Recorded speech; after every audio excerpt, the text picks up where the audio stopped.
자료 구조가 뭔지, 그리고 자료 구조를 우리가 살펴볼 때 지난번에도 말씀드렸듯이 성능을 좀 알아야 돼요. 이 연산들의 성능을. 그래서 그 성능을 분석하는 방법. 그러니까 알고리즘이 있고 어떤 함수가 구성되어 있을 때 이 함수를 실행하면 어떤 성능을 가지는지를 우리가 분석을 할 수 있어야 됩니다. 그런 거의 방법에 대해서 살펴보려고 그럽니다. 데이터.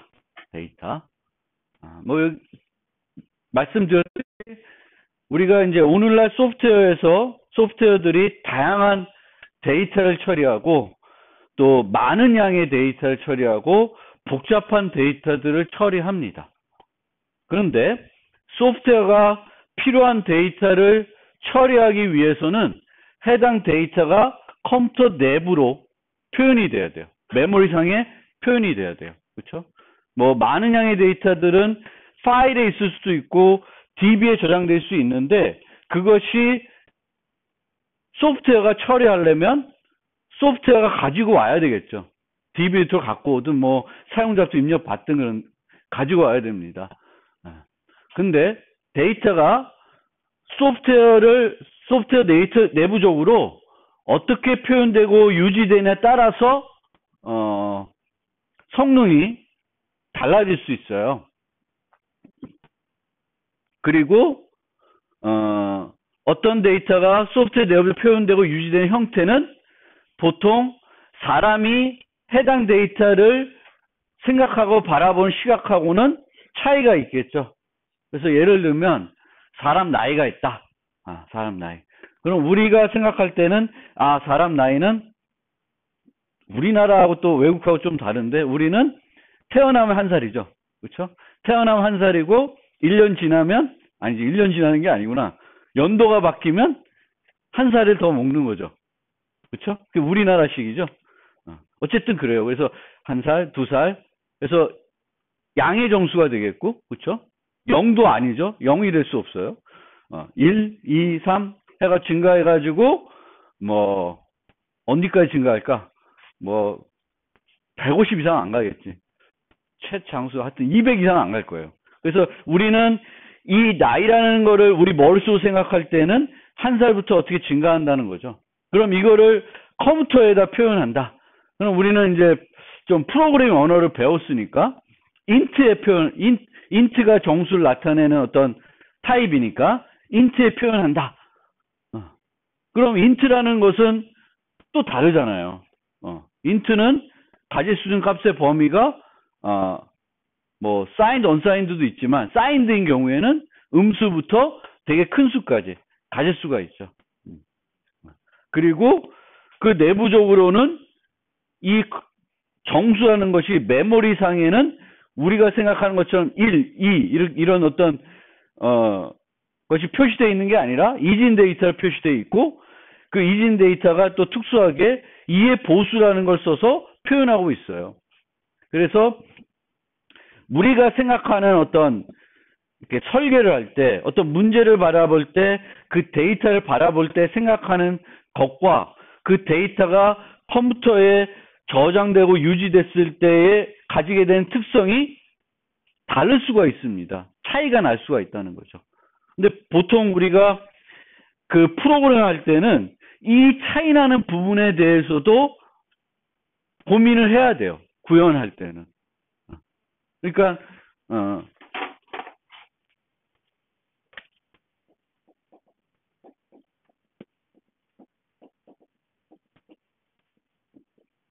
어떤 클래스에 이런 메소드가 있다고 칩시다. 그 클래스에 뭐 이게 학생 클래스인데 학생의 나이를 바꾸는 그런 어떤 메소드가 있다. 그러면 얘가 int age잖아요. int 타입으로 썼잖아요. 그러면 우리가 이걸 구현할 때 이게 int니까 이게 뭐 마이너스 얼마부터 플러스 얼마까지 다 들어올 수 있구나 라는 걸 생각해야 되죠. 그래서 우리는 원래는 실제는 1에서 한 100 정도의 값만 들어온 거를 기대할 텐데 엉뚱한 값이 들어올 수가 있고 그 엉뚱한 값이 들어오면은 그거를 이상하게 생기고 고쳐야 되는 거죠. 처리해주면 안 되는 거죠. 그래서 일반적으로 우리가 나이를 처리하면 뭐 그런 복잡한 거 생각하지 않아도 되는데 프로그래밍 할 때는 이렇게 좀 달라진다는 거죠. 특성들이. 우리가 생각해야 되는, 우리 머릿속으로 생각하는 거하고. 근데 항상 우리가 처음부터 이렇게 생각하면은 너무 머리가 아프죠. 그쵸? 그래서 설계를 할 때는 그냥 나이면 나이로 생각하는데 그 나이를 생각한 것을 인트로 모델링 하게 되겠고 그 인트로 모델링 한 것을 실제 코드상에 구현할 때는 인트는 C나 C++에서는 이런 특성을 갖고 있고 뭐 자바에 이런 특성을 갖고 있고 뭐 파이썬은 이런 특성을 갖고 있고 내가 사용하는 언어가 뭔지에 따라서 또 고민을 해서 필요한 오류 처리들, 예외 처리들을 해줘야 되겠죠. 그래서 그런 어쨌든 차이가 있다. 우리가 생각하는 거하고 컴퓨터에 표현되는 거하고 유지되는 형식하고 차이가 있습니다. 그래서 그 차이를 우리는 차이가 있는데 우리가 이 구체적인 내부까지 늘 고민해야 되면은 별로니까 가급적이면 추상화를 하고 싶은 거예요. 추상화한다는 것은 그냥 나이 그러면 그냥 일에서 우리가 생각했던 그 생각만 가지고 뭔가 생각을 하고 했으면 좋겠다는 거죠. 그게 추상화라는 개념이죠. 마찬가지로 여기 보듯이 우리가 운전을 할 때 그냥 대충 운전하면 돼요. 솔직히. 운전 면허증 없나? 많이 있죠. 면허증. 그래서 운전을 할 때 이 차 안에 뭐 이게 어떤 뭐 이 내부 동작 원리를 다 이해해야 이 운전할 수 있는 건 아니에요. 물론 이 내부적인 거를 좀 더 잘 알면 그걸 신경 써서 운전할 수도 있겠지만 그걸 모른다고 해서 운전을 못하는 건 아니에요. 그래서 우리는 가급적이면 추상화를 하고 싶어 한다. 그런데 프로그래밍 하다 보면 이 추상화된 거를 만 생각할 수는 없고 이거의 실제적인 구체적인 것들에 대한 자세한 것들에 대해서 고민을 해야 된다. 근데 그 고민하는 것을 항상 매번 해야 되는 것은 아니에요. 특히 뭐 분석이나 설계 단계에서는 안 하고 대부분 구현 갈 때 이제 이 정도는 나이 같은 경우에는 이제 구현 갈 때 요 함수를 만들 때 생각만 하면 되는 거죠. 그 전까지는 나이면 나이만 생각하면 되는 거지. 뭐 나이 만든 함수를 만드는데 그때 만들 때는 음수 들어오면 안 되겠지. 막 이런 것까지 그때 막 학생을 설계하는데 그렇게까지 고민할 필요는 없는 거죠. 그렇죠? 그래서 추상화라는 개념이 뭐다라는 걸 설명드리고 요거와 요거의 차이 때문에 나타나는 거죠. 이런 차이들 때문에. 그래서 프로그램에서 사용하는 다양한 데이터들 그들을 이렇게 구분하게 되는데 우리가 이걸 구분할 때 사용하는 그런 어떤 용어 개념이 타입이에요. 또는 다른 말로 자료 유형이라고 하는데 타입이란 말을 더 많이 쓰죠. int 타입, 무슨 타입 이렇게. 그래서 타입은 어떻게 정의가 되냐면 해당 타입이 가질 수 있는 값의 범위와 해당 값을 가지고 할 수 있는 연산에 의해서 정의가 됩니다. 그러니까 우리가 새로운 타입을 알게 되면 이 타입이 가질 수 있는 값의 범위가 뭔지를 알아야 되겠고 이 값들을 가지고 우리가 할 수 있는 연산이 뭔지 알아야 이 타입을 가지고 프로그래밍 할 수가 있는 거예요. 그걸 모르면 잘 문제가 발생할 수도 있겠죠. 그래서 int가 있다. 그럼 int는 뭐 언어들 따라 다를 텐데 자바 같은 경우에는 4바이트니까 뭐 마이너스 얼마에서 어디까지 있고 할 수 있는 연산은 더하기 빼기 여기 나오네.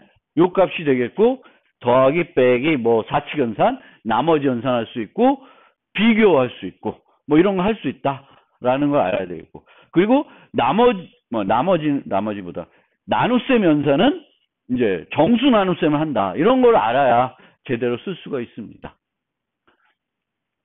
그런데 데이터 타입 중에 추상 데이터 타입이라는 개념이 있어요.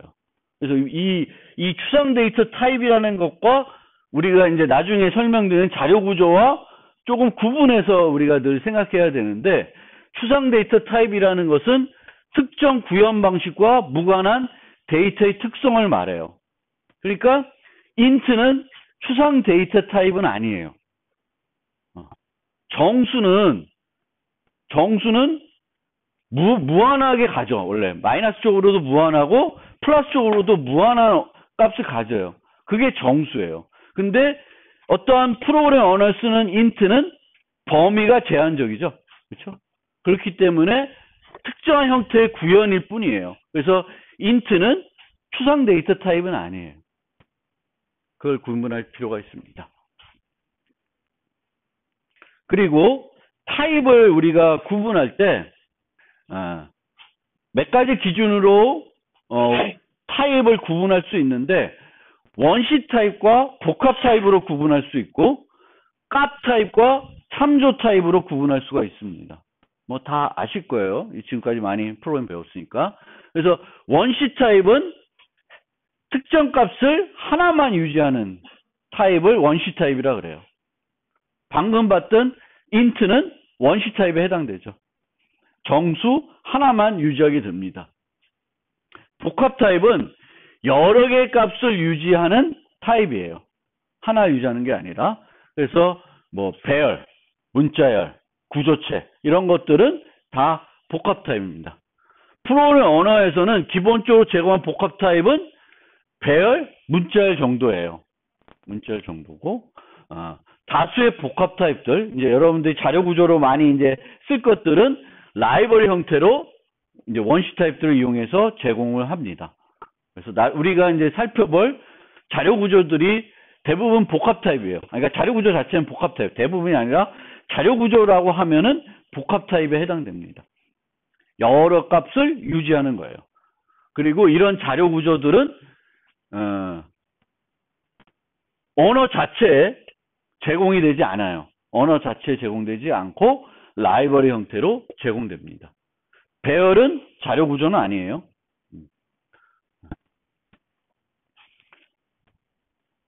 그리고 참고로 아까 얘기했듯이 타입은 원시 타입과 복합 타입으로 분류될 수 있는데 값 타입과 참조 타입으로 분류될 수도 있어요. 그래서 값 타입은 변수 개념으로 생각해야 되는데 얘는 변수의 어떤 데이터가 유지가 되는 거잖아요. 근데 그 변수의 값 자체가 유지되면은 그거는 값 타입이라 그래요. 그런데 그 변수의 값 자체가 유지되는 것이 아니라 값이 있는 위치 정보를 유지하는 경우가 있어요. 포인터가 그렇고 레퍼런스라는 타입도 그렇습니다. 그래서 그거를 크게 참조 타입이라 그래요. 그래서 얘는 값 타입, 얘는 참조 타입이 되는 거죠. 근데 여기서 말하는 또 참조 타입하고 개념하고 우리가 이제 C++ 같은 경우에는 int n, int pointer n, 그리고 int n이라 그러고 얘를 pointer 타입, 영어로는 얘를 reference 타입, reference라고 그러잖아요. 근데 크게 얘 둘을 그냥 reference 타입이라도 그래요. 그러니까 요거를 좀, 그러니까 여기 참조 타입이라고 하니까 얘만 생각할 수도 있는데 이제 개념적으로 값 타입하고 참조 타입을 구분할 때는 이 둘 다 참조 타입에 해당되는 거예요. 값을 유지하는 게 아니니까. 그래서 그거를 혼동하지 말아주세요.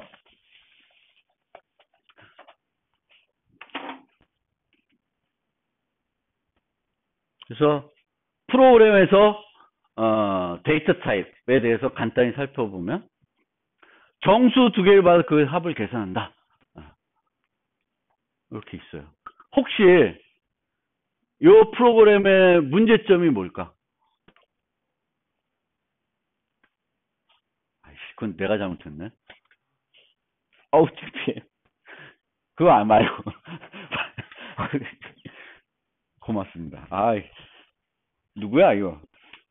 C아웃 방향, 연산자 방향이 올바르다 치고, 무슨 문제가 있을까?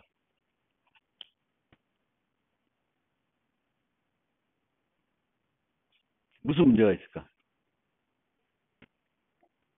저한테 수업 들었던 분들은 제가 늘 강조하잖아요. 그렇죠? 오버플로우 문제가 발생할 수 있습니다. 그렇죠?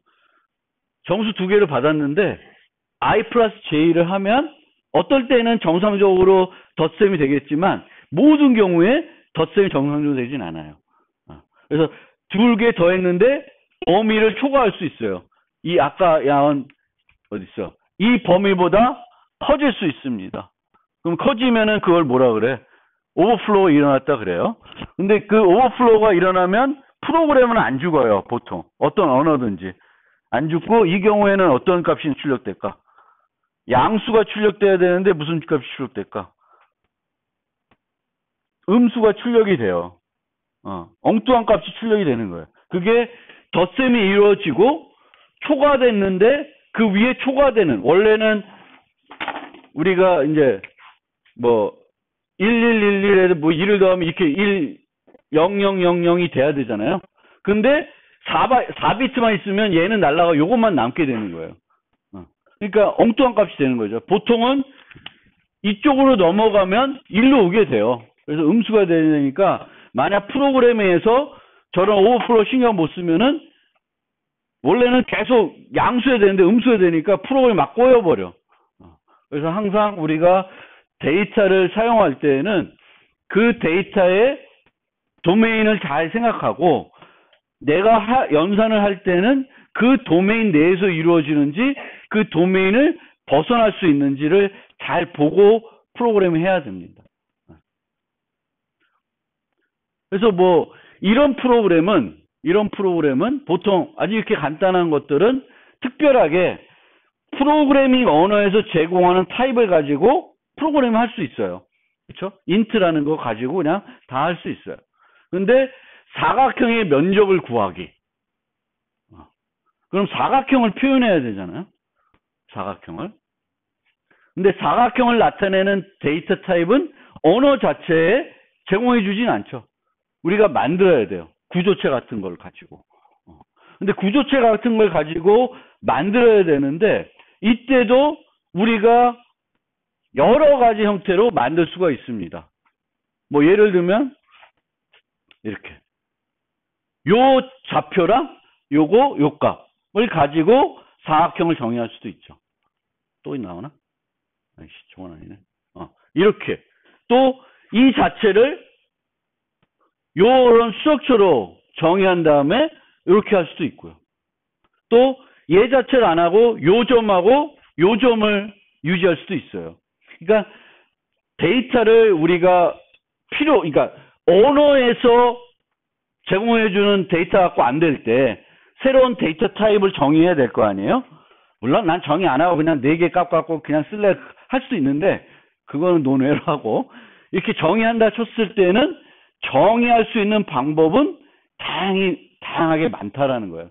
그러면 또 거기서 어떻게 하는 것이 가장 효과적일까를 또 고민해 봐야 돼요. 뭐가 더 효과적일까? 그건 응용에 따라서 조금 다를 수도 있어요. 그리고 이게 응용이 아니라 보편적으로 만든다 그러면 또 다른 얘기고, 여러분들이 어떤 특수한 응용을 만드는데 거기에 사각형이 등장해. 그리고 사각형의 면적을 구해야 돼. 그러면 여러분 생각할 때는 어떤 정보를 갖고 있으면 편할까라는 거예요. 근데 실질적으로 보면 면적을 구하려고 그러면 얘 정보는 필요 없죠. 얘가만 갖고 하는 거면 되니까. 그러니까 요 좌표랑 요 좌표를 가지면 또 계산을 늘 해야 되잖아. 번거롭지. 얘를 한번 계산해 놓으면 그냥 끝이니까. 그러니까 그런 것들을 생각해서 어떻게 유지하는 게 편한지 생각을 하셔야 돼요. 그러니까 여러 가지 방법들이 있다. 그 방법들 중에 그 응용에 가장 적합한 거를 여러분들이 선택할 줄 알아야 되겠죠. 고민해서.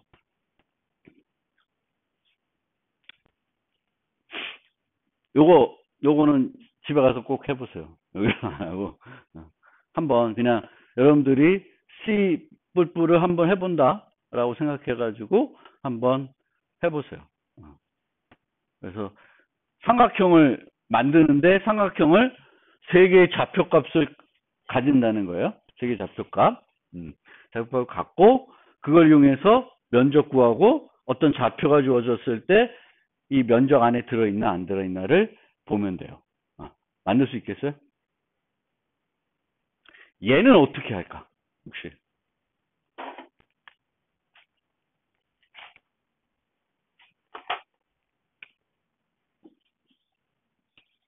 점이 여기 있으면 바깥에 있는 거죠. 그렇죠?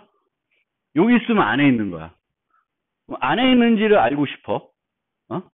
그런데 한 가지 얘를 만들어 놨어요. 면적을. 그럼 어떻게 하면 될까? 얘가 안에 있는지 알고 싶으면 어떻게 하면 될까?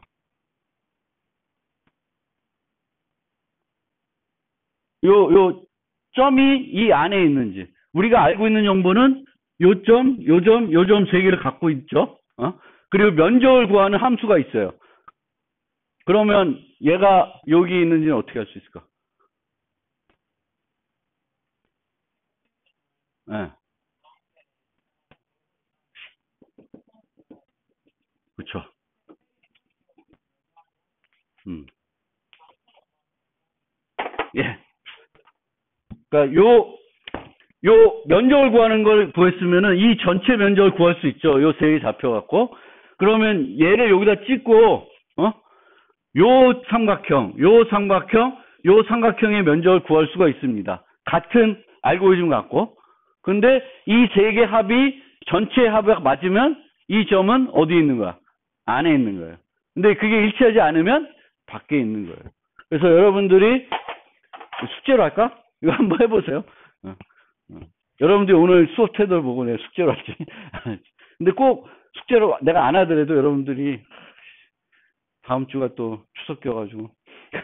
근데 이게 프로그래밍을 이렇게 즐겨서 한번 해보시면 좋겠습니다. 그러니까 이거는 뭘 보여드리고 싶으냐면, 뭘 설명드리냐면은, 뭐 이거는 그냥 재밌어서 이렇게 낸 건데, 여러분들이 어쨌든 간에 프로그램에서 제공해주는 그 원시 타입만 가지고 뭔가 내가 원하는 자료, 데이터를 나타낼 수 없을 때 어떻게 하냐? 이런 식으로 새로 만든다는 거예요. 만들고. 이제는 또 객체지향 형태로 프로그램 하니까 거기에 필요한 메소드들을 만드는 거죠. 여기서 보면 면적, 어떤 점이 줬을 때 이 삼각형 안에 있나 없나, 이런 것들을 메소드 필요한 거, 내 응용에서 필요한 것들을 만들어서 사용할 수 있어야 돼요. 이것도 금방 나와요. 구글링 하면 딱딱 저 알고리즘 나와요. 제일 처음으로 나올 거야, 아마. 구글링 딱 쳐서 삼각형에 그 세 꼭지점이 주어졌을 때, 좌표가 주어졌을 때 면적 구하는 방법 하면은 그 식이 나와요. 중학교 때 배운 식인데 식이 딱 나와요. 그럼 그 식 갖고 코딩 할 수 있겠죠.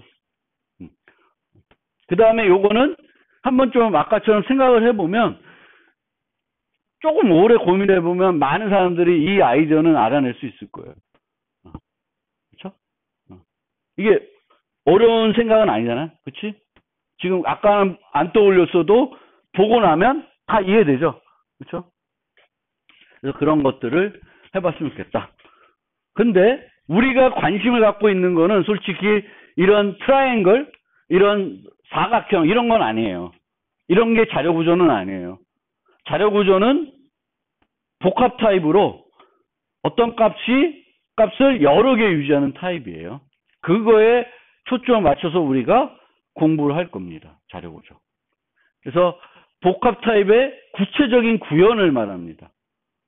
개별 데이터를 저장하고 추출하는 방식에서 그 특성이 결정이 되는데 주요 특징은 개별 요소로 나눌 수 있다.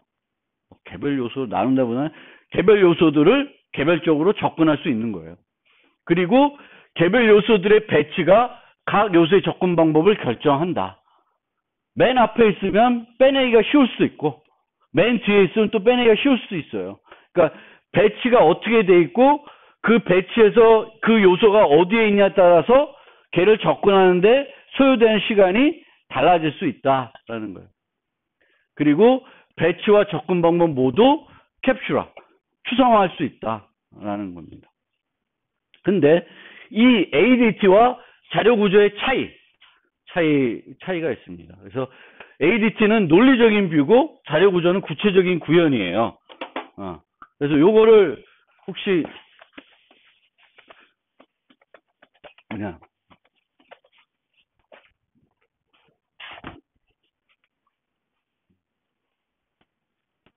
여기 있네.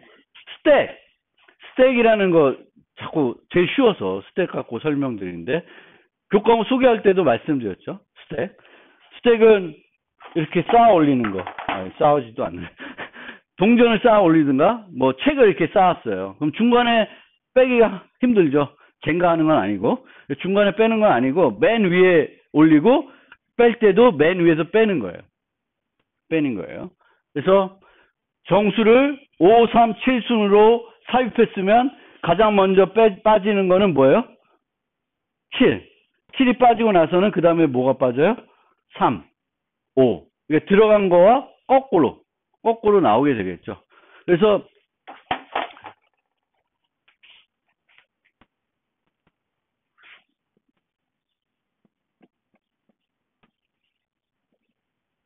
스택은 자료 구조가 아니라, 스택이라고 하면은 자료 구조가 아니라 뭐다?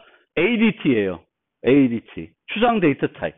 그러니까 이 스택이라는 것은 복합 타입인데 리포를 제공해주는 복합 타입이에요. 리포 방식으로 삽입과 추출을 제공해주는 ADT다. ADT예요. 그러면 이거를 내부적으로 배열로 구현하겠다. 정수를 저장한다고 생각하고 배열로 구현하겠다. 그러면 처음에 5가 들어왔어요. 5. 그러면 5를 여기다 저장했어요. 5를. 그 다음에 3이 들어왔어요. 그럼 3을 어디다 저장할까?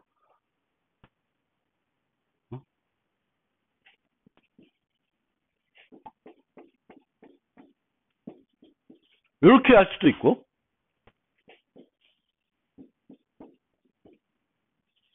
이렇게 할 수도 있겠죠. 그렇죠? 뭐 어떻게 하든 할 수는 있을 거예요. 효율성은 달라질 수 있어도. 그러면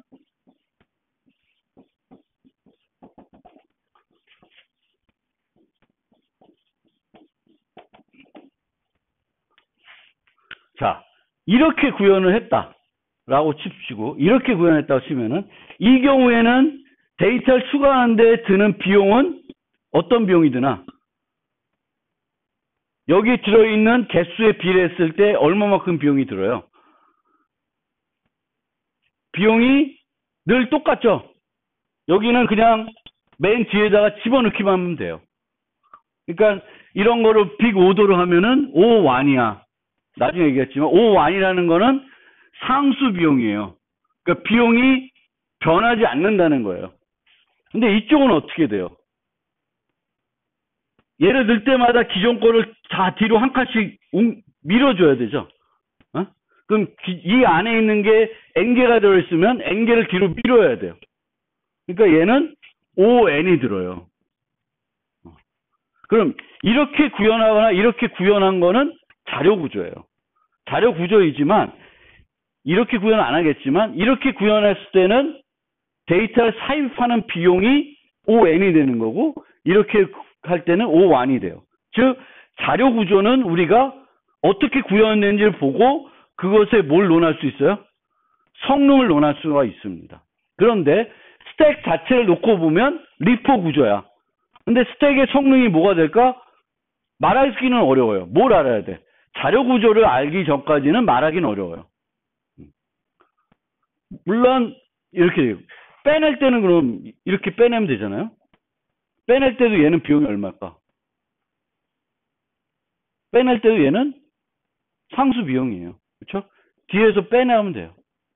근데 얘는 또 빼내면 앞으로 또 당겨줘야 된다? 그럼 얘는 빼낼 때도 5n이야. 5n 빼낼 때도. 그래서 뭐 여기 복잡한 다른 내용도 있지만 이렇게만 생각을 하더라도 이제 리포 구조면 내부적으로 어떻게 구현된지는 우린 모르는 거예요. 추상적으로 생각하면 그냥 리포 구조다. 가장 마지막으로 들어간 것이 내가 빼내면 가장 먼저 나온다. 그거는 추상적인 개념이고 스택은 그런 걸 제공해 주는 거예요. 근데 자료 구조다 라고 하면 스택 자료 구조다. 그러면 그냥 스택 자료 구조라고 하면 안 돼. 스택 자료 구조인데 뭘 이용해서 어떻게 구현했나를 얘기해 줘야 돼요. 그러면 배열을 이용해서 구현했다. 그럼 이렇게는 절대 구현이 안 돼요. 가장 효율적으로 구현이 될 거예요. 그럼 이런 방식을 쓴다. 아, 그러면은 여기서는 5완으로 삽입도 5완이고 빼내는 것도 5완이구나. 그럼 된 거죠, 뭐. 스택은 두 개 연산만 있는 거예요. 집어넣는 거, 빼내는 거. 그리고 하나 더 있는데 그게 뭐냐면은 요 위치를 뭐냐면 탑이라 그래요. 스택 탑. 맨 꼭대기. 그럼 맨 꼭대기에 지금 뭐 있어요? 라고 물어볼 수는 있어요. 그러니까 푸시, 팝, 탑 또는 피크라는 말을 쓰는데 얘는 집어넣는 거예요. 얘는 빼내는 거예요. 픽은 빼내지 않아. 그냥 맨 꼭대기에 뭐가 있는지만 보는 거예요. 이 구조의 변화는 없는 거예요. 얘는. 그래서 이 세 개가 다 뭐가 돼? 상수 비용으로 되는 거예요. 효율적인 거죠. 데이터를 10,000개를 넣든 뭘 넣든 상관없어요. 늘 푸시팝 요 연산들은 그 스택이라는 자료 구조의 연산들은 상수 비용으로 효율적으로 우리가 할 수 있다라는 겁니다. 물론 스택 얘기는 중간고사 뒤로 가서 얘기하겠지만 어쨌든 제일 쉬운 자료 추상 데이터 ADT 중에 하나니까 여기서 그걸 예를 들었습니다. 그래서 요 보면 ADT와 자료 구조와 구분할 수 있겠죠. ADT 자료 구조.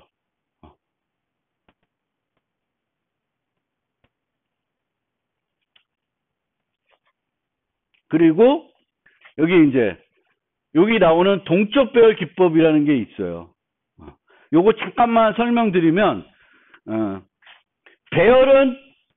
배열의 특성 중에 하나가 뭐예요? 한번 생성되면 뭐가 고정이 돼요? 용량이 고정됩니다. 저한테 수업을 안 들으신 분은 좀 또 용어가 헷갈릴 수 있는데 저는 배열을 얘기할 때 용량이라는 개념을 얘기하고 크기라는 개념을 얘기해요. 용량은 영어로 capacity, 크기는 size라고 얘기합니다. 그러면 배열의 capacity는 언제 결정이 돼요? 배열을 만들 때 결정이 돼요. 그리고 바꿀 수가 없어요. 그 자리에서는 절대. 어떤 경우도 그 자리에서는 절대 바꿀 수가 없습니다. 사이즈는 이렇게 돼 있고 사이즈는 용량 하나, 둘, 셋, 넷, 다, 7인데 사이즈는 얼마예요? 이 경우에 하나죠. 1이에요. 요거는 2가 되겠고 사이즈는 늘어나는 거예요. 근데 용량이 7이다. 그럼 여기에는 최대 몇 개만 넣을 수 있어요? 몇 개? 7개까지만 넣을 수 있죠. 그럼 더 이상 못 들어가. 동적 배열 기법은 이 문제를 해결해 주는 거예요. 7개가 있다. 그럼 다 찼어. 그럼 이제 더 이상 못 받는 게 아니라 자료 구조는 그렇게 되면 안 돼요. 일반적인 여러분들이 그 라이브에 제공한 자료 구조를 쓰면 계속 넣을 수 있어요. 메모리가 부족하지 않는 한. 근데 걔네들도 내부적으로는 배열을 이용할 수 있습니다. 그럼 배열을 이용하게 되면은 용량이 차죠. 용량이 차면 어떻게 하냐면은 새 배열을 더 큰 배열을 만들어요. 더 큰 배열을 만든 다음에 얘를 쫙 복사를 해요. 그 다음에 얘는 버리고 얘를 갖고 쓰는 거예요. 그럼 또 넣죠. 또 넣다 보면 또 차. 그럼 어떻게? 또 그보다 큰 거를 확보해서 옮겨요. 그걸 뭐라 그래요? 동적 배열 기법이라 그래요. 동적 배열 기법 쓰려고 그러면은 배열을 처음에 어떻게 할당해야 될까?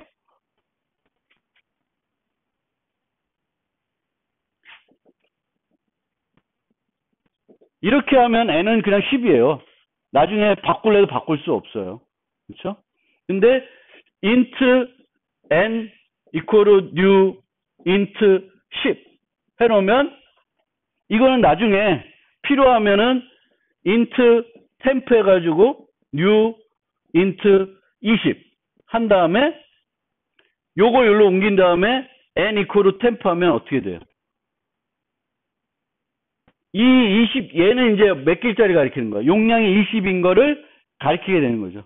이런 식으로 확장을 해가지고 쓰는 게 동적 배열 기법입니다. 나중에 또 설명을 드려요. 우리 주구장창 이 기법 써서 자료 구조 만들 거니까.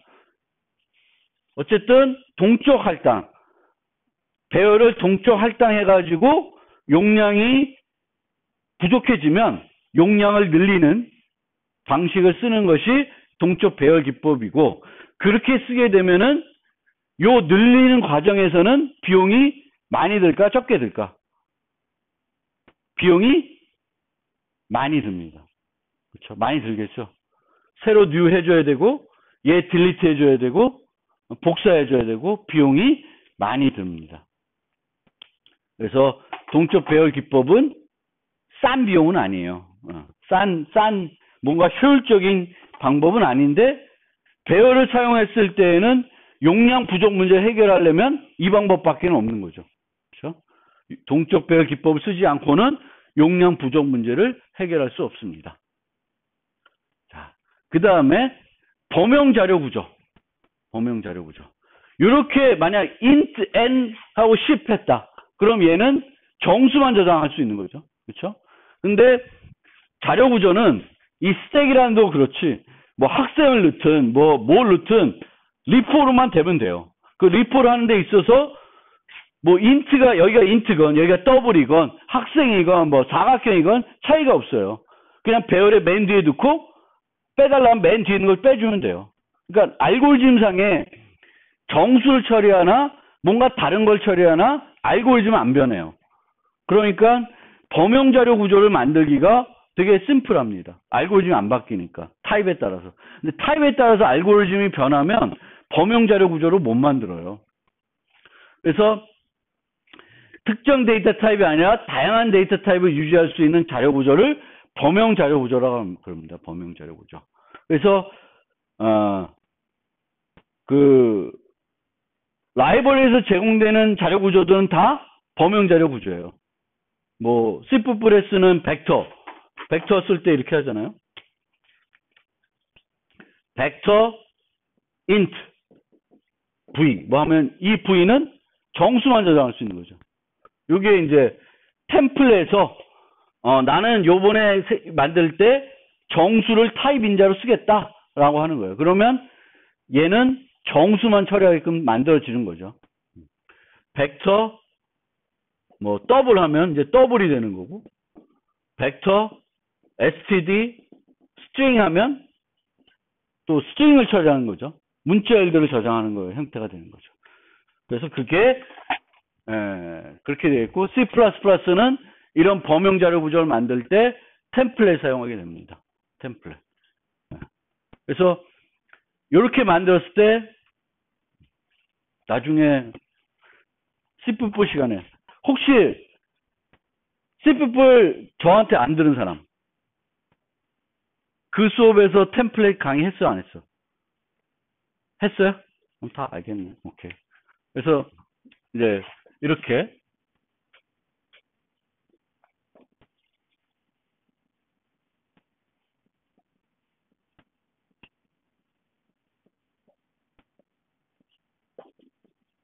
이런 식으로 템플릿 클래스를 만들 수가 있죠. 그렇죠? 그러면 요 t가 타입 매개 변수예요. 타입 매개 변수가 되죠. 그리고 우리는 사용할 때는 그 매개 변수에 해당되는 뭔가 타입 인자를 줘야 되겠죠. 그러면 요 자리가 뭘로 바뀌어요? 요걸로 바뀌는 거죠. 바뀌어서 요 클래스가 새로 정의되는 거예요.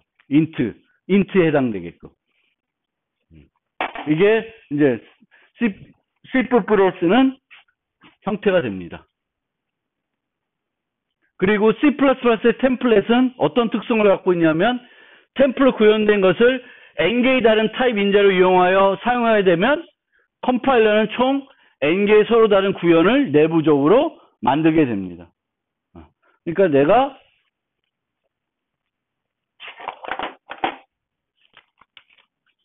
A 더블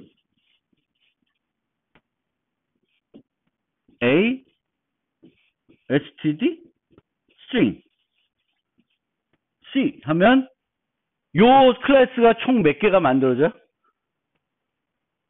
3개가 만들어지는. 요 인트로 대치된 거 하나 만들어서 실행 코드가 만들어지고요. 더블로 대치된 거 하나 만들어져서 실행 코드가 만들어지고, 스트링이라는 걸로 대치가 돼서 또 만들어져요. 나는 요거 한 번만 구현했는데 프로그램 코드는 더 커지는 거죠. 그렇죠? 내가 안 하니까 편한 거죠. 내가 원래는 이렇게 3개 만들려면 3개를 다 만들어야 되는데 코드 중복되니까 하나만 만들고 내부적으로는 그래도 3개 만드는 거죠. 내가 만드는 게 아니라 누가 만들어줘? 컴파일러가 내 대신 만들어주는 거예요. 근데 모든 언어가 그렇게 하냐? 그건 아니에요. 자바 같은 경우에는 이렇게 세 종류를 써도 코드는 하나만 생성돼요. 그러니까 그런 현상이 안 나타난다. 그래서 그거는 C++만 가지고 있는 특성이 됩니다. 그래서 이제 우리는 처음에는 이런 int만 쓰는 걸로 자료 구조를 만들어 보고 실습해 보고 그 다음에 범용 자료 구조도 만들어 볼 겁니다.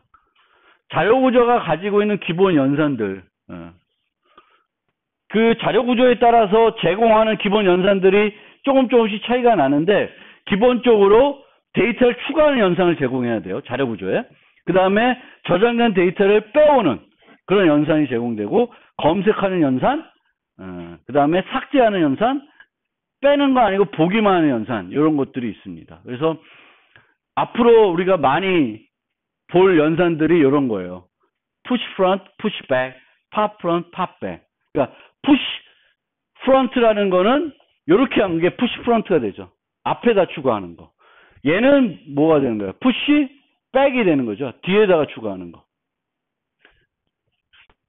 앞에서 빼는 거, 뒤에서 빼는 거. 앞에 거 보는 거, 뒤에 거 보는 거. 얘네들은 자료 구조에 변화가 없는 애들이고 위에 애들은 자료 구조에 변화 줄 수 있는 애들이죠. remove도 변화 줄 수 있고. 그렇죠? 삭제하는 거니까. 이 remove도 다양하게 제공될 수 있어요. remove 데이터가 올 수 있고 또 뭐가 올 수 있을까? remove 데이터 말고 또 어떤 형태의 remove가 제공될 수 있을까? remove 어떤 색인이 올 수 있어요. 색인이 오면 0번째 있는 애 제거해라. 뭐 2번째 있는 애 제거해라. 이런 연산이 올 수도 있고 그게 아니라 remove 김상진. 그러면 먼저 뭘 해야 돼?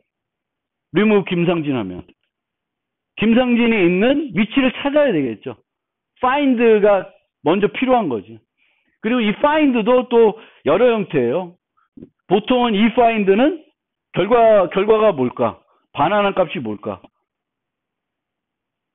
위치가 아니라 보통 true 아니면 false예요. 있냐 없냐. 그렇죠? 여기서 필요한 거는 있냐 없냐가 아니라 있으면 어디 위치에 있냐라는 걸 알아야 되고 그 위치에 있는 거를 제거해 줘야 되겠죠. 그리고 교체하는 연산도 있고 그때 교체하는 연산들을 보통 replace, set 이렇게 얘기해요. set. 그리고 자료 구조의 상태를 조회하는 것도 있어요. empty, is empty, 비었냐, is full, 꽉 찼냐, 현재 크기가 얼마냐, 몇 개가 저장되어 있냐, 이런 걸 물어보기도 하고, 뭐 여러분들이 이제 라이브러리 보면 capacity를 물어보는 경우도 있어요. 용량이 지금 현재 얼마냐, 용량을 알아볼 수도 있고요. 필요하면. 근데 보통은 우리는 용량을 고민할 필요는 없어요. 용량은 우리가 그러니까 자료 구조를 사용한 사람은 용량을 고민할 필요가 없어요. 누군 고민해야 돼. 자료 구조를 만든 사람은 용량을 고민해야 되죠. 그래서 용량이 차면 늘려줘야 되는 거지. 내가 현재 용량들을 늘 관심 가질 필요는 없습니다. 물론 그거에 대해서 또 다른 얘기도 있긴 하지만 그리고 설명이 안 되는 게 이제 반복자라는 게 있는데 반복자라는 거는 얘네를 빼내는 게 아니라 들어가 있는 저장되어 있는 모든 애들을 한 번씩 보는 거예요. 한 번씩 왜 볼까? 뭔가 집단 연산을 하기 위해서 보는 경우가 많아요. 집단 연산이라는 거는 여러 데이터가 있을 때 그 데이터를 이용해서 어떤 값을 계산하는 거예요. 예를 들면 평균을 계산한다든지 합계를 계산한다든지 이런 걸 할 필요가 있을 거 아니에요.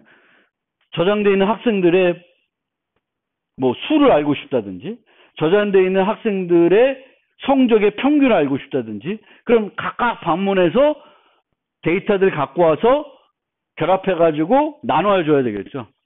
그런 걸 할 때 필요한 게 반복자예요. 반복자. 그래서 우리가 자료 구조를 만든다 그러면은 이런 것들을 만들어줘야 되겠고요. 스택은 푸시, 팝, 픽, 땡 그것만 있어요. 근데 보통 리스트라는 자료 구조가 있거든요. 아까 본 요 벡터 같은 거 또는 C++ 자바 같은 경우에는 어레이 리스트 같은 거. 근데 걔네들은 특징이 뭐냐면은 이 메소드를 다 제공하는 거예요. 리스트라는 거는 다양한 연산들을 다 제공해요. 스택, 큐, 뭐 이런 또 다른 것들은 다양한 연산을 제공하는 게 아니라 그 특징에 맞는 것만 제공하는데 리스트라는 거는 보통은 배열 대신 쓰는 거거든요. 근데 배열 대신 쓰려고 그러면은 다양한 걸 하고 싶어요. 맨 앞에 있는 것도 필요할 때도 있고 맨 뒤에 있는 거 필요할 때도 있고 중간에 있는 거 제거해도 되고 막 다양한 걸 하고 싶은 거니까 그걸 다 해주게끔 메소드를 만들어서 제공을 해주게 됩니다. 그래서 앞으로는 우리가 보통 이런 용어들을 많이 쓸 테니까 뭔지 잘 기억해 두시면 돼요. 그리고 여러분들이 라이브러리를 만났을 때는 이 라이브러리가 어떤 종류의 연산인지는 여러분들이 보고 이름만 보고 판단하는 게 아니라 그 설명을 보면 얘는 우리는 푸시 프론트라고 했는데 수업 시간에 했는데 얘는 그거를 그냥 애드라고 쓰는 거구나. 뭐 이렇게 이제 보고 판단하셔야 되는 거죠. 그리고 나중 되면은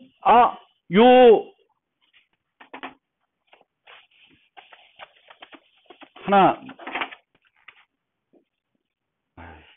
마음에 안 들어. 벡터 인트 n이 있어요. 그러면 이 벡터는 푸시백이라는 게 있어요. 요렇게 될 거예요. 푸시백. 그리고 얘는 푸시 프론트도 있나? 프론트도 있어요. 푸시백이라는 연산도 있고 푸시 프론트라는 것도 있어요. 그리고 벡터는 내부적으로 이렇게 배열로 만들었어요. 그럼 여러분들은 요 연산 1, 이 중에 어떤 연산을 많이 쓰면 좋을까? 어떤 연산을 많이 쓰면은 나쁠까, 그럼? 얘를 많이 쓰면은 나쁜 거예요. 그쵸? 얘는 푸시백은 뒤에 넣는 거니까 비용이 어때? 5원, 상수비용, 효율적이에요. 얘는 어때? 앞에다 들라 그러면. 기존에 있는 거 다 밀어줘야 돼. 그러니까 여러분들이 푸시 프론트가 필요하더라도 푸시 프론트로 쓰면 안 돼. 푸시백으로 바꿔서 써야 되는 거죠. 거꾸로 가서 쓰면 되는 거죠. 내가 앞을 여기가 아니라 앞을 여기로 생각하시면 되잖아요. 논리적으로. 이름이 안 맞을 수 있는데 나는 벡터를 쓴다. 그럼 뭘 주로 써야 돼? 푸시백과 팝백만 위주로 쓰셔야 되는 거예요. 그래야 효율적인 프로그램을 할 수 있어요. 근데 그걸 모르면 안 된다는 거예요. 언제부터? 이번 학기 지나고 나서는 그렇게 하면 안 된다는 거예요. 벡터를 쓰는데 얘를 주로 쓰고 있어. 그럼 바보야. 그렇죠? 우리는 이제 배운 거잖아. 아직까지는 정확히 지금 오늘 단계에서 이해 못할 수는 있어도 이번 학기 끝나고 나면은 벡터라고 하는 여러분들이 쓰는 자료 구조를 살펴보면 얘의 성능하고 얘의 성능을 알 수 있게 돼요. 그러면 여러분 뭘 써야 돼? 성능이 효율적인 거 위주로 써야 되겠죠. 코딩을 해야 되겠죠. 그걸 할 수 있게 그걸 배우는 게 되게 이번 학기에 중요한